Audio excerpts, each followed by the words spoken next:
भगवान शिव का हार्दिक अभिप्राय था भगवान के उस मोहिनी स्वरूप को देखना। तो इसके लिए वे ये कहना चाहते हैं कि त्वयि किंचिन आश्चर्यम चाश्चर्यम वयम त्वाश्चर्य मानस। हे नाथ, आपके लिए तो कुछ भी आश्चर्य नहीं है, लेकिन हम लोग बड़े आश्चर्य मन वाले हैं। हमें बड़ा कौतूहल हो रहा है। तो आप अपना वह रूप दिखाइए, इसके लिए भगवान के गुणों का वर्णन कर रहे हैं। सबसे पहले श्री विष्णु को संबोधित कर रहे हैं देव देव। देव का अर्थ होता है पूज्य, आराध्य। इस संसार में हम लोग देखते हैं प्रायः लोग देवताओं की आराधना करते हैं, पूजा करते हैं और उनसे अपना अभिष्ट पूरा करवाना चाहते हैं। परंतु श्री महादेव जी कहते हैं भगवान के लिए कि आप देवताओं के देवता हैं, देवताओं के पूज्य। जिन देवताओं की पूजा सारा संसार करता है, वे देवता आपकी पूजा करते हैं, आपका भजन करते हैं। और देवताओं में तो सबसे बड़े भगवान शंकर हैं, इसलिए तो इनको महादेव कहते। तो महादेव का उद्गार दिया जा रहा है कि भगवान विष्णु देव देव हैं, देवताओं के भी पूज्य। श्रीमद् भागवतम में बहुत हाई क्लास के पुरुष बोले हैं, कोई भी विचार दिए। यहां पर भागवत हम लोग सुखदेव गोस्वामी से नहीं सुन रहे हैं, अब महादेव जी से सुन रहे हैं। भगवान के गुणों का डायरेक्ट वर्णन इस विश्व के सबसे बड़े व्यक्ति के द्वारा दिया जा रहा है।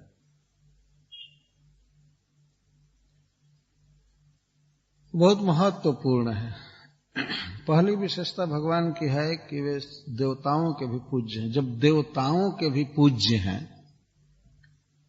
तो क्यों नहीं मनुष्यों को चाहिए कि भगवान की ही पूजा करें, भगवान का भजन करें।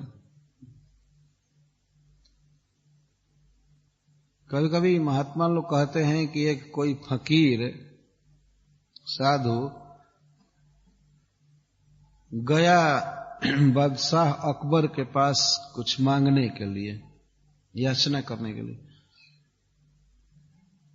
गया। तो उस समय बादशाह अकबर नमाज पढ़ रहे थे, प्रार्थना कर रहे थे, खुदा से भगवान से प्रार्थना कर रहे थे, बार बार ऐसे हाथ करते थे।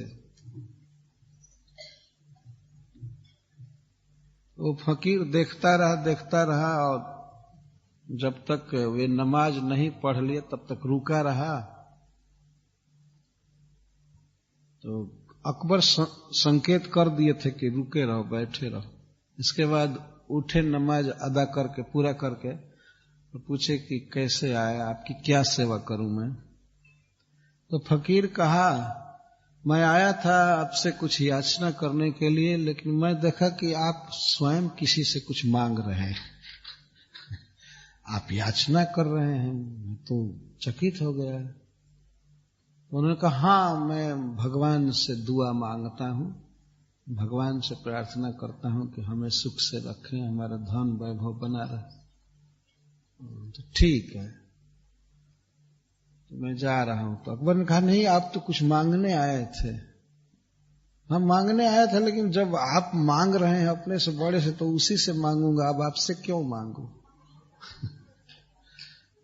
जब आप जैसे बादशाह की मांग को पूरा करता है तो सबसे अच्छा है कि मैं साक्षात उसी ईश्वर से मांगू। अकबर कहता रह गया कि नहीं मांगे। कहा, नहीं, क्या मांगूंगा। मैं समझ गया कि दाता एक राम, भिखारी सारी दुनिया। ये दाता एकदम राम है, बाकी सब भिखारी हैं।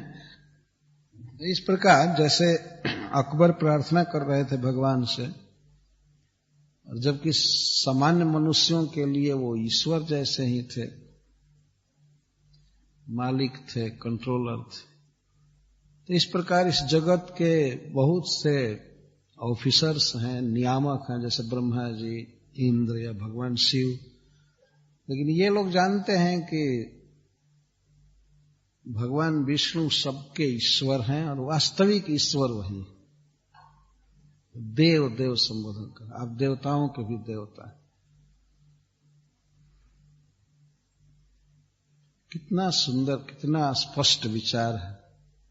किसी भी बुद्धिमान व्यक्ति को इन शब्दों को ग्रहण करना चाहिए कि जो शिव जी के भी आराध्य हैं, शिव विरंचि नुतम, तो क्यों नहीं ऐसे प्रभु की मैं शरण लूं।